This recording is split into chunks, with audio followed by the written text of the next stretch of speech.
Capítulo 3. O poder da escolha. De acordo com o salmista, a exaltação vem de Deus, vê Salmo 75, 6 a 7. Assim como a salvação, a cura, a provisão e todas as outras coisas boas em nossa vida. Salmo 103 e Tiago 17. No entanto, todos nós conhecemos pessoas que não são salvas ou curadas. Todos conhecemos alguém ou podemos ser esse alguém que não está experimentando a promoção e a provisão. Deus tem favoritos? Ele escolhe abençoar algumas pessoas e não outras? Claro que não. Deus não faz acepção de pessoas. Romanos 2, 11. De acordo com Mateus 5, Deus provê para cada um de nós igualmente, até mesmo para o incrédulo. Mateus 5, 45. Ele faz nascer o sol sobre os maus e os bons e vir chuvas sobre justos e injustos. Tito diz que a graça de Deus se manifestou salvadora a todas as pessoas. Vê Tito 2:11. Então, por que não são todos salvos? Por que nem todos são curados? Por que não estão recebendo todos provisão? Seria porque nem todos sabem que esses dons maravilhosos estão disponíveis para eles? 2 Pedro 1:3. Ou, mais provavelmente, porque nem todos escolheram responder à graça de Deus com fé. Deus não força sua bondade a ninguém. A promoção, o sucesso, a honra, tais como a salvação, a cura, estão disponíveis para todas as pessoas na face da terra. Mas nem todos irão experimentá-los pela mesma razão que nem todos experimentam a salvação ou a cura. Eles não escolheram responder à graça de Deus com fé ativa.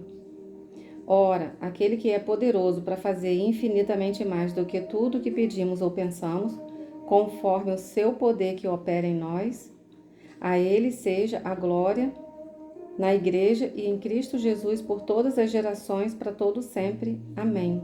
Efésios 3, 20 a 21. Antes que a vontade de Deus seja realizada em nossa vida, devemos cooperar. Pela graça, Deus providenciou salvação, cura, provisão, favor, aceitação, excelência e todas as outras coisas que precisamos para viver uma vida abundante, assim como Ele prometeu para nós através de Cristo. Vê 2 Pedro 1:3 e João 10:10. Mas somente podemos experimentar essa vida abundante conforme o seu poder que opera em nós. Em outras palavras, não é automático. Deus sempre dá às pessoas o poder de escolha, Deuteronômio 30, 19. Ele nunca forçará ninguém a ir para o céu. Ele nunca forçará ninguém a viver pelo poder do seu espírito. Se você não quer ser curado, Deus deixará que continue doente. Se você não quer prosperar, Deus deixará que continue pobre. Mas se você quiser receber todas as bênçãos e promessas de Deus, incluindo o sucesso, você pode. Jesus disse: Não temais, ó pequenino rebanho, porque vosso Pai se agradou em dar-vos o seu reino. Lucas 12:32. Deus deseja que cada um de nós experimente sua boa vontade, mas a única maneira de fazer isso é buscar primeiro seu reino. Como diz Lucas 12:31, temos de escolher fazer as coisas do jeito de Deus. Buscai, antes de tudo, o seu reino, e estas coisas vos serão acrescentadas. Não temais, ó pequenino rebanho, porque o vosso Pai se agradou em dar-vos o seu reino. Lucas 12, 31 a 32. Embora contrarie a cultura popular, o caminho para subir no reino de Deus é descendo. No reino de Deus, dar é melhor do que receber. Vê Atos 20, 35. Segundo a maneira de Deus, devemos amar os inimigos e abençoar aqueles que nos amaldiçoam. Ver Mateus 5:44. No reino de Deus, o pré-requisito para a grandeza é a servidão. Marcos 10:44. Quanto a vós outros servos, obedecei a vosso Senhor segundo a carne, com temor e tremor, na sinceridade do vosso coração, como a Cristo, não servindo à vista, como para agradar a homens, mas como servo de Cristo, fazendo de coração a vontade de Deus, servindo de boa vontade, como ao Senhor, e não como a homens. Efésios 6, 5 a 7. Embora a maioria de nós não possa se identificar com a relação mestre-servo sobre a qual esses versículos falam, quase todos nós podemos aplicar esse conceito à relação empregador e empregado. Também pode se aplicar às nossas relações cívicas, familiares e eclesiásticas. Não importa em que situação nos encontremos, seja no trabalho, na igreja ou em nossas famílias, Paulo diz que devemos servir aos que têm autoridade sobre nós como a Cristo, e não servindo à vista.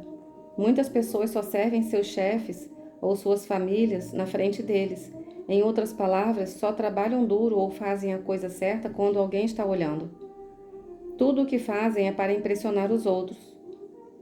Mas alguém com um espírito excelente serve de coração, como se estivesse servindo diretamente ao Senhor. Pode parecer contraditório trabalhar duro e não obter crédito, mas aquele que tem um espírito excelente sabe que Deus é a sua fonte e não está preocupado em agradar as pessoas. Por causa disso, receberá sua recompensa diretamente de Deus. Efésios 6:8 diz: certos de que cada um, se fizer alguma coisa boa, receberá isso outra vez do Senhor, quer seja servo, quer livre. Não importa se você trabalha para uma empresa boa ou ruim, não importa se as pessoas o reconhecem ou não, não importa se você é o chefe ou a pessoa mais baixa na hierarquia. Se tiver a atitude correta do coração, se escolher ter um espírito excelente, Deus verá e irá recompensá-lo, quer seja você servo, quer livre. Você pode estar pensando, isso não vai funcionar na minha situação. O meu chefe é terrível. Não há possibilidade de promoção no meu trabalho. Existem várias maneiras pelas quais Deus pode abençoá-lo e promovê-lo. Por exemplo, pode ser que executar o seu trabalho de todo o coração como para o Senhor, como está escrito em Colossenses 3:23, faça com que outra empresa veja a sua atitude e ética como empregado e o contrate, tirando-o do seu chefe atual. Ou talvez Deus lhe dê o seu próprio negócio. Não sei como vai acontecer, mas sei que isso é uma promessa de Deus e Ele cumpre o que promete. Jeremias 1:12. Certa vez um homem veio até mim, inconformado com o fato de trabalhar para um chefe que não era cristão. Ele reclamou sobre ajudar o negócio do seu chefe a prosperar, enquanto era repetidamente ignorado quando o assunto era promoção. Estou com esse homem desde o começo. Eu era o único empregado que ele tinha por anos. Agora, novas pessoas estão chegando e os salários iniciais são maiores que os meus.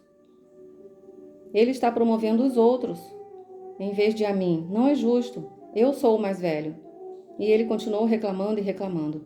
Foi difícil ouvi-lo. Então eu finalmente o interrompi e perguntei: quem gostaria de promover essa atitude negativa? Você tem uma atitude péssima. Você está criticando seu empregador e seu emprego enquanto deveria abençoá-los. Sabe, quando Jesus tinha apenas um pequeno almoço para alimentar milhares de pessoas, ele não amaldiçoou. Ele não disse a seus discípulos: isso não é o suficiente. Em que estavam pensando? Ele nunca disse: isso não vai funcionar. Jesus tomou o que tinha e deu graças. Ele abençoou os 5 pães e os 2 peixes e depois os usou para alimentar a multidão. Até sobrou o suficiente para o jantar. João 6, de 1-13. Conversei com esse homem por algum tempo sobre abençoar o que ele tinha, perdoar seu chefe e orar por ele. 2 semanas depois, esse homem estava trabalhando em um projeto quando seu chefe chegou insultando e reclamando sobre alguma coisa trivial. Mas o homem estivera orando. Então, sem pensar, virou-se e disse: eu o perdoo. Seu chefe ficou surpreso. Você me perdoa? Perguntou. Por que você está me perdoando? O homem respondeu. Eu tenho sido amargo com você. Fui seu primeiro funcionário e agora você tem todos esses outros funcionários a quem tem promovido em vez de me promover. Eu me senti injustiçado, então tive uma atitude ruim. Sinto muito. Estou perdoando você pelas coisas que sinto que foram feitas de errado comigo. E peço que você me perdoe pela minha atitude. O chefe do homem ficou ainda mais perturbado. Então gritou com ele e saiu batendo os pés. Mas depois de um tempo voltou e começou a fazer perguntas. O empregado começou a ministrar ao chefe e ficou impressionado quando ele começou a se abrir sobre seus problemas. Por fim, o chefe disse: "Sinto muito. Venho lidando com muitos problemas pessoais e tenho descontado em você."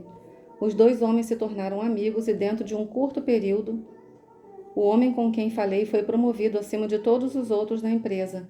Seu salário foi duplicado e o chefe lhe deu 2 semanas de férias remuneradas. Deus mudou toda a situação porque aquele homem escolheu ter um espírito excelente. Sei que a sua situação pode ser diferente, mas você precisa começar em algum lugar. Comece com o que você tem, abençoe, coopere com Deus e veja sua bondade surpreendê-lo. Deuteronômio 28:2. Eu vi essa verdade dar certo repetidas vezes. Não importa se você trabalha para uma empresa grande ou pequena. Não importa se você tem um chefe bom ou ruim. Não importa se você é um trabalhador da construção ou um funcionário do governo. Tanto faz se a pessoa certa sabe seu nome. Se você mudar de atitude e escolher deliberadamente ter um espírito excelente, quer os outros vejam ou não, Deus o verá e o recompensará. Aqui está outro exemplo de como Deus promoveu alguém com um espírito excelente. O homem que agora é o céu dos ministérios, Andrew Womack, Paul Miglian, já atuou em uma grande empresa secular com várias pessoas acima dele. Embora Paul trabalhasse com excelência, não parecia que alguém sabia quem ele era. Então o supervisor direto de Paul notou seu trabalho e começou a roubar suas ideias e apresentá-las à administração como suas. As ideias de Paul fizeram a empresa prosperar, mas ele nunca recebeu crédito por elas. Em vez disso, apenas assistia enquanto seu supervisor recebia promoções, aumentos e bônus por causa de suas ideias. Nesse ponto, Paul fez uma escolha. Em vez de ficar com raiva, ele pregou Efésios 6, 5 a 8. Ele pegou Efésios 6, de 5 a 8 e assumiu o compromisso de continuar trabalhando com excelência como para o Senhor. Ele confiou que Deus iria promovê-lo. Quase um ano depois, outro supervisor veio até Paul e começou a fazer perguntas. "Você teve essa ideia?" ele perguntou. "E essa? E essa aqui?" Paul respondeu com sinceridade: "Sim, eu tive." "Nós sabíamos que tinha sido você", disse ele. "Não poderia ter sido seu supervisor, ele não é tão inteligente." Então, eles deram a Paul um novo cargo, chefe de seu antigo supervisor. Mesmo assim, Paul não agiu com superioridade sobre ele. Continuou a trabalhar com excelência e, com um resultado, foi promovido muitas vezes. Paul acabou prosperando tanto que começou suas próprias empresas. Ele está agora no processo de vender uma de suas empresas por dezenas de milhões de dólares. Tudo porque escolheu ter um espírito excelente.